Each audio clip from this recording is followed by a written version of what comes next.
What time was it? The last time you sprayed hydrogen peroxide on your plants? Some of you have been spraying your plants wrong for years, making the exact problem worse, not better. And you had no way of knowing it. Quick gut check. What time was it? The last time you sprayed hydrogen peroxide on your plants? If it was anywhere between mid-morning and late afternoon, brace yourself. You didn't protect anything. You may have just cooked the very leaves you were trying to save. And if you waited until you actually saw the problem first, the pale dust crawling across your squash leaves, the fuzzy white patches on your roses, before you reached for that bottle, I've got worse news. By then, spraying wasn't prevention anymore. It was damage control for a fight you'd already started losing. So if either of those sounds like you, everything you think you know about this $1 pharmacy bottle is about to get rearranged. Because the reason it works has almost nothing to do with the bottle. It's about something happening inside your plant's cells in under a second that almost nobody watching this has ever thought about. Let's get one thing straight first. Hydrogen peroxide is not gentle. This isn't some soft, natural little helper. Straight out of the bottle, it's aggressive enough to bleach hair and sterilize surgical tools. So why doesn't it destroy your plant the second it lands on a leaf? Because your plant is already winning a war you've never noticed. Every leaf cell carries an enzyme called catalase, and its entire job is to grab hydrogen peroxide and tear it apart before it can do damage. Not eventually, almost instantly. One catalase enzyme can process something like 40 million hydrogen peroxide molecules per second. Per enzyme. Every second. By the time your spray finishes landing, the plant has already turned most of it into water and a breath of oxygen. Now here's the part that flips the whole method in your favor. Powdery mildew never evolved that defense. Neither did black spot. Neither did downy mildew. These fungi have no catalase shield, because across millions of years, they never needed one. Which means the exact spray your plant shrugs off in under a second is, for the fungus sitting on top of it, a hit it cannot survive. You're not poisoning your garden. You're handing your plant a weapon it already knows how to dodge, aimed at an enemy that doesn't. That's the whole trick. No secret ingredient, no conspiracy, just a basic biological gap that happens to break in your favor. Knowing why it works, though, is the easy part. Here's where almost everyone using this method gets it wrong. In 2008, a greenhouse cucumber trial put this to the test across 2 full growing seasons. Researchers sprayed a diluted hydrogen peroxide solution and tracked exactly what happened to powdery mildew. Disease severity dropped from more than 90% of the leaf surface affected down to just 12%. That's not a might help a little number. That's one of the strongest results behind any home garden treatment, homemade or store-bought. But there's a detail buried in that study that changes everything about how you need to use this. The plants were sprayed before any symptoms showed up, not after. So, if you're the kind of gardener who waits to see a problem before doing anything about it, and let's be honest, most of us are, because who sprays a plant that looks completely fine? You've already missed the window this entire method is built around. Here's the honest version, not the version that sells more bottles. Catch it early, and this spray can stop an outbreak before it really starts. Wait until the white dust has already spread, and spraying now will slow it down. It'll stop it from getting worse. It will not erase what's already there, because by that point, the fungus has pushed past the leaf's outer layer into a network you can't see just by looking at the surface. What's visible on top is only the part that broke through. The real question was never, does this work? It's whether you're willing to spray plants that look perfectly healthy on a schedule before you have any proof you need to. Most people can't stick to that. That's the actual reason this method fails for so many people, not the chemistry. If you've searched this before, you've seen a dozen different ratios floating around. A tablespoon here, a capful there, half a cup per gallon somewhere else. Most of those numbers are wrong. Not slightly off, mathematically wrong. One especially popular recipe tells you to mix a tablespoon of standard 3% hydrogen peroxide into a cup of water and calls it a 1% solution. Actually run that math and it comes out to roughly 0.2%. 5 times weaker than what people think they're mixing. For comparison, the concentration that produced those cucumber study results was roughly 0.05 to 0.07%. Which means that same tablespoon per cup recipe, the real number, not the wrong one, is still about 3 times stronger than what researchers proved effective. Enough margin to work with, nowhere near the concentration where plants start showing chemical damage, which sits somewhere north of 0.7%. Mix only what you'll use that day. Diluted, it starts breaking down within hours, whether you use it or not. Something practical that trips people up before they even get to timing: the sprayer itself. A fine mist does the job. A stream doesn't. If your bottle is putting out fat droplets instead of a mist, you're not coating a leaf. You're making a few spots very wet and leaving the rest of the surface completely undefended.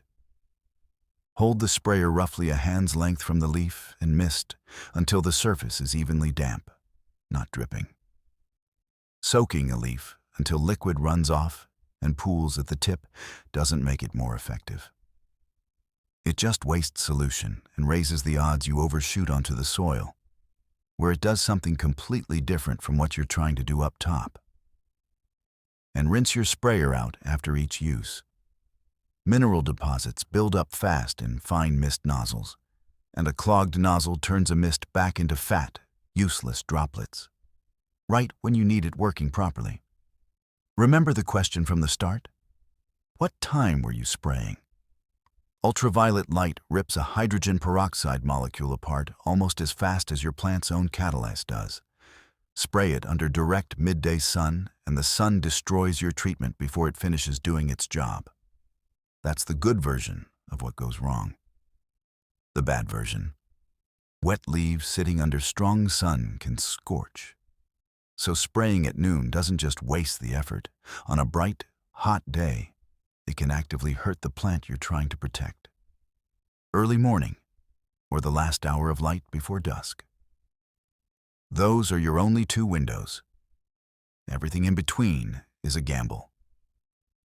One more mistake almost everyone makes without realizing it: spraying only the tops of the leaves.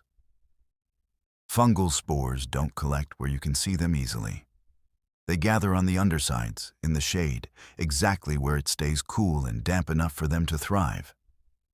Spray only the tops, and you've protected maybe half the plant, maybe less. Both sides, every time, no exceptions. For plants you already know are vulnerable, once a week through the growing season is what actually works, not whenever it crosses your mind. Once a week, sprayed on plants that currently look completely fine. That one habit is the difference between watching a plant collapse by mid-August and it's still thriving in September. Not everything in your garden needs to be on this schedule. Some plants barely get powdery mildew at all. Others practically invite it. If you're growing squash, cucumbers, zucchini, or melons, you're growing some of the most mildew-prone plants that exist. Same with roses, lilacs, garden phlox, and bee balm. If you've ever grown bee balm and watched it go from lush to dusty white by August, you already know exactly what this video's about. Start your weekly rotation there. If you've got a big garden and can't spray everything every week, that's your priority list. The tomatoes and peppers can usually wait their turn. Before you go grab that bottle, the 3 mistakes that undo everything above. Never mix it with vinegar. Vinegar and peroxide are both fine by themselves.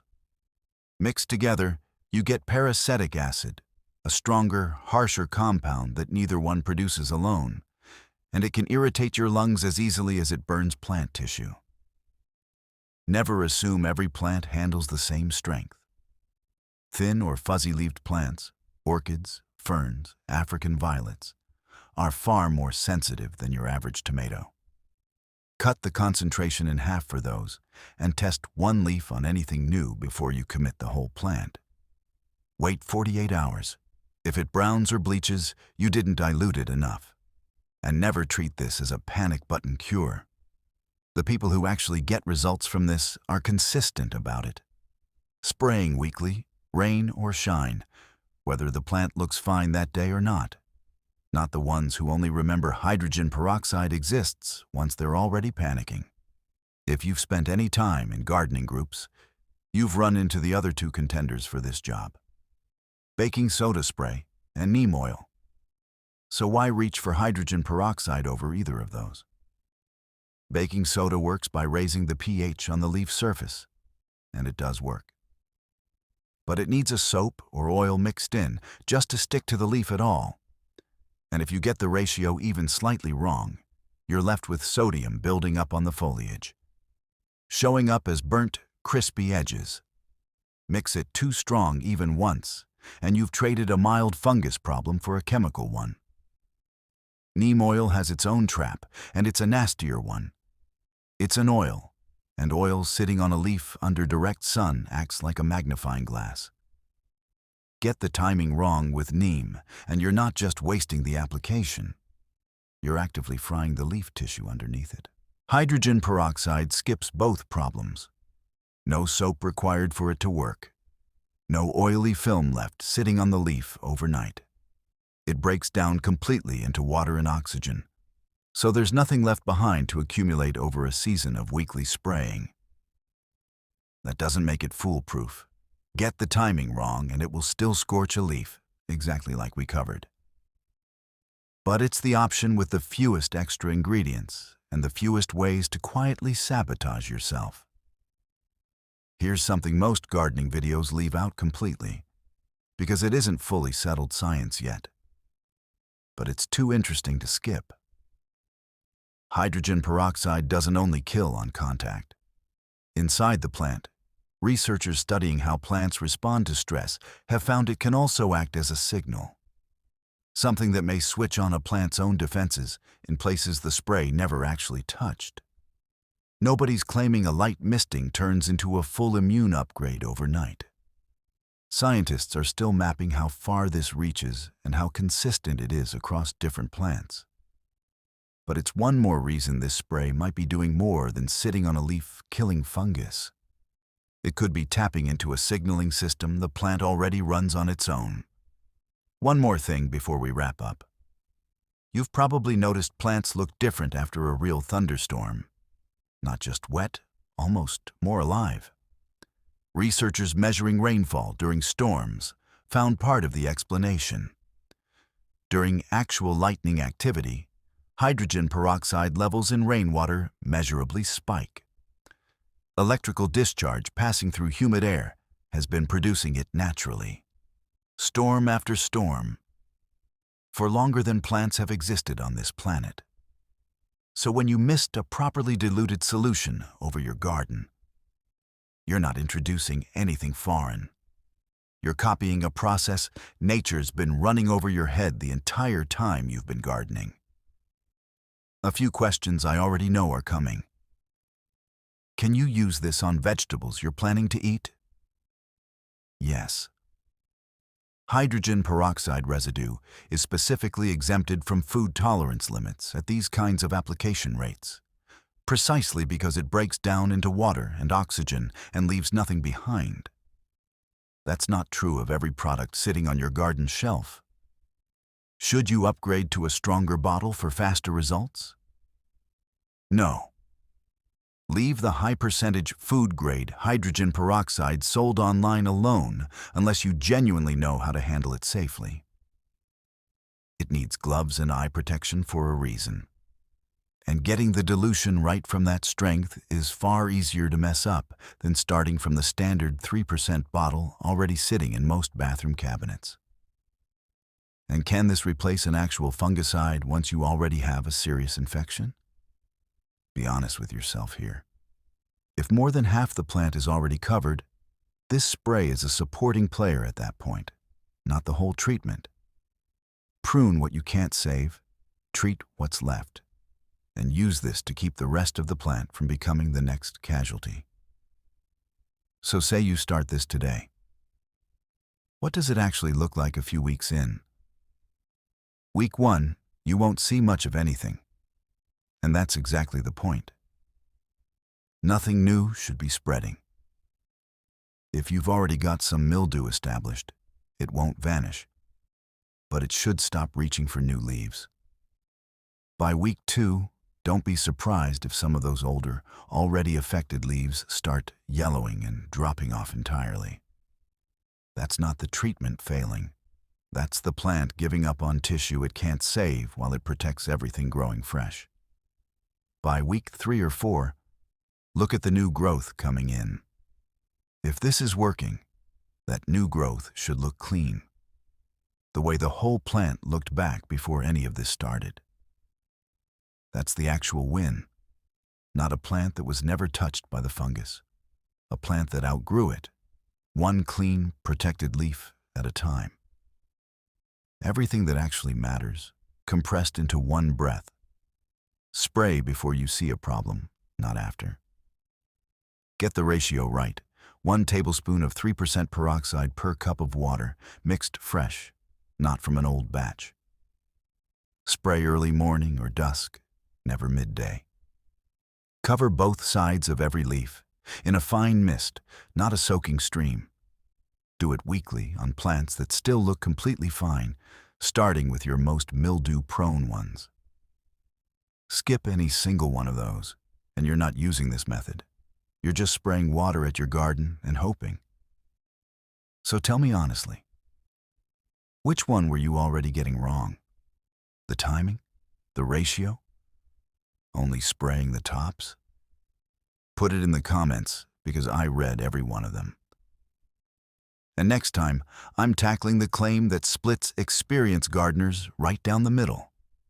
Whether this same bottle can actually save a plant from root rot, or whether you'd just be pouring more water onto a problem that's already drowning.